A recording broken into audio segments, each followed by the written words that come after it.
So we're here in downtown Salt Lake City. It's December 6th, 2008. I'm here with Mark Gaffney, and this is my third trip, all thanks to Mark, since July 3rd was when I first came out here, and I've really fallen in love with Salt Lake City.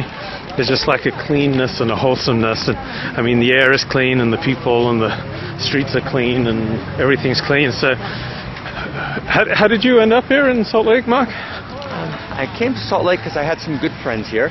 Right. And so at a time of transition in my life, it was a place to come and to rest and to gather my thoughts and energy. And I've also actually fallen in love with Salt Lake. It's quite a beautiful city. It's got a very clean, healthy, and deep energy of spirit. You know, the Mormons are very, very strong in Salt Lake County and have a deep sense of connection to the divine presence. Right. You know, a deep sense of purpose.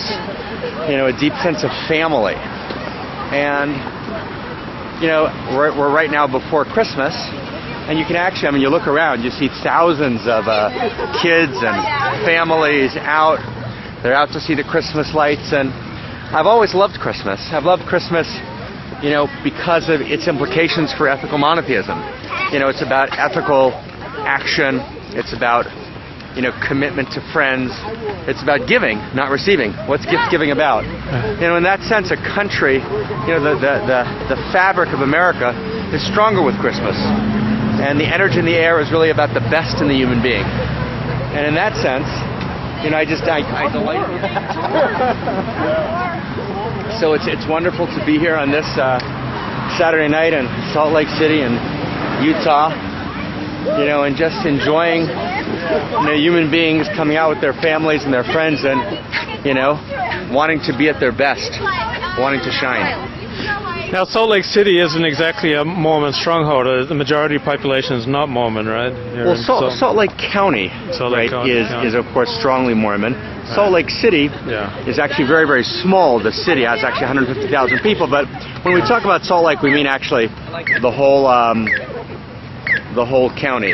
Salt Lake City itself is actually slightly more than 50% non-Mormon, right? Which is why the mayor, Rocky Anderson, is a great guy. You know, is actually a very strong secular liberal. So there's actually a very strong secular liberal population here. But the energy, you know, the energy of the whole place is clearly animated by Mormonism and by faith. Now, you were talking about Mormon movies. What the heck are Mormon movies? You mean Donnie and Marie Osmond? Well, Mormon movies, and actually my friend Dalit and I, you know, love Mormon movies. You know, Mormon movies are really about, you know, people struggling. You know, it's movies about people struggling with faith, people struggling with, you know,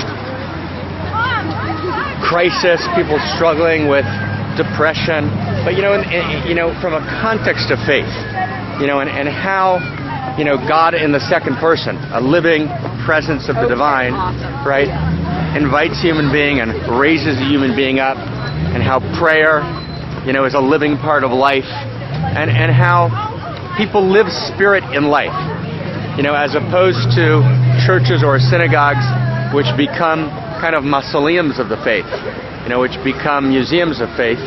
You know, Mormonism, you know, faith is alive. Right, and a living relationship with the divine, you know, is alive. And it's a particular moment, you know, it's a particular face, you know, of God. As we say in Judaism, you know, the Torah begins with the creation of the human being, not with the story of the Jewish people. Unlike many, many faith documents, because all human beings are descended from the same divine source. And there's many expressions of faith that are real. And those expressions need to be honored and need to be recognized and need to be rejoiced in. What do you mean God is in the second person? God in the second person means I have a second person relationship with God. I'm in a conversation with God. I speak to God. Right? God speaks to me. That's prophecy, is God speaking to me.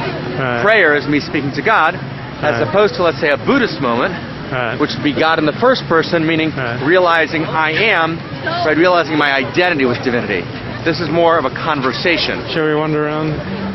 Let's actually, I want to look.